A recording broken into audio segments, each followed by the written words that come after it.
they had three major policies that were going to be followed. First, Lucifer says, we have to make sure that people, humans, get to believe that Satan and his angels do not really exist. You know, Roger, that's interesting because a recent research study report that I read indicated that in a national survey, I believe it's over 75% of people do not really believe in a real tangible devil. But there is one. Oh, yeah.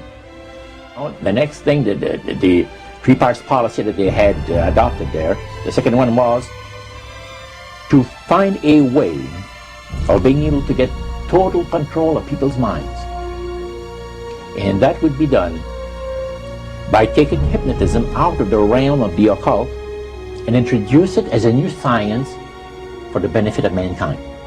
They felt that by taking hypnotism out of the realm of the occult and introducing it as a new science for the benefit of mankind, they could then use people of great renown, educators, people of capacity, that would do great things, such as supposedly regress people in time to former lives that they had.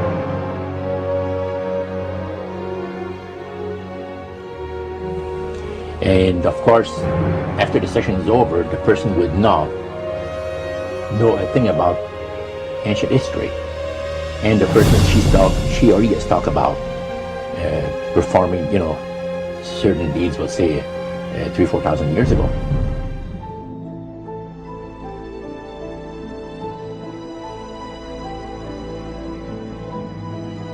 But this was their strategy. Now, what this would do for the thing is this, that it would create in the minds of the general public, solidly set in the mind of the general public, an unwavering trust in that great deception. So now this would be a way of de-Christianizing the Western world through the avenue of mysticism. The three things were, number one, that they did not want Satan did not want the human family to think that he or his angels existed. Right. The second point that you made had to do with taking control of people's minds. That's right. The third point was what? Was to destroy the Bible without burning it. Okay. See? And what was his strategy on that? On that, it was very interesting. Because after the Great General Council, it was decided that Satan would tutor Charles Darwin personally in setting up the principles of his theories of evolution. He was tutored by Lucifer himself, fallen Lucifer. And at that time, it was understood, Satan and his spirit counselors understood, that if a person was led to believe in the theory of evolution, it would, in his life, destroy completely the creation week of the Bible, the fall of man, and the plan of redemption. It would do away with it. Anyone that teaches a theory of evolution is considered to be a minister of a great religious system. And he said that every teacher of that theory is recognized by the spirits as a person of great value and receives a very special unction from Satan himself, giving great power to induce spiritual blindness, to convince and convert. Three capacities.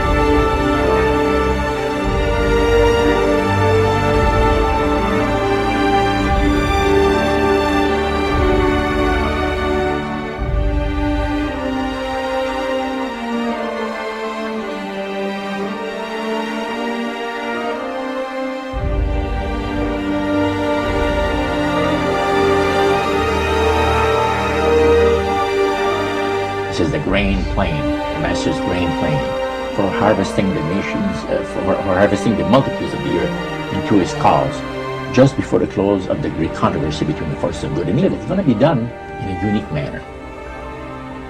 This rain plans is going to take people are going to eat the stuff, because it says spirits, demon spirits, will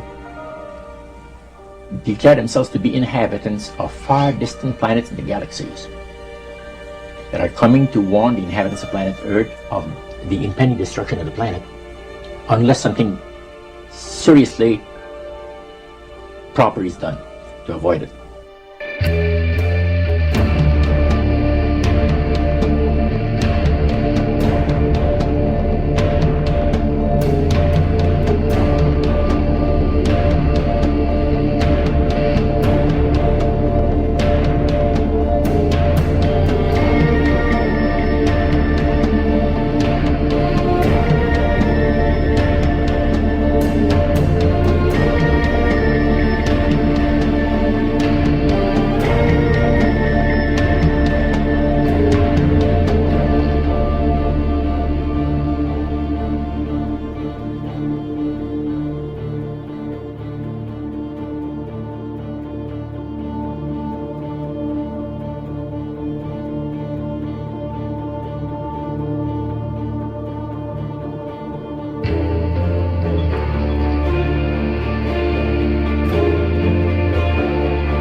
Use this metaphor. If you think about Aladdin and his lamp, you've probably heard of that one. The genie always says one thing. Your wish is my command. You know, the universe is this great genie, and your conscious mind is Aladdin. It formulates the intention of what you choose for your life.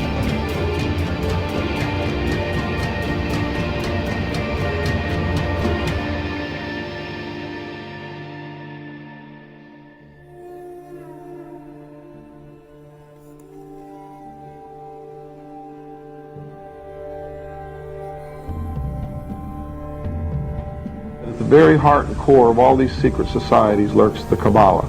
It is a method of encoding information through a system of mathematics and numbers. These people that belong to the secret societies never dared to write down in any language what they knew, what it was that they were guarding, because then someone could steal it and then the secret would be out. So they took this knowledge and they made it occult through a system of encoding, encryption, one of which is mathematics, numbers. Another is architecture. Everybody wonder, why do they have a fraternal organization called the Freemasons? Aren't those the guys that build walls? You bet they do. But every wall they build contains the secrets that have been kept and maintained throughout the ages, and it's encoded in the architecture and in the measurements of the buildings and in the mathematical formulas used to derive the geometry and the shape, the length and breadth and height of rooms. It's all encoded there.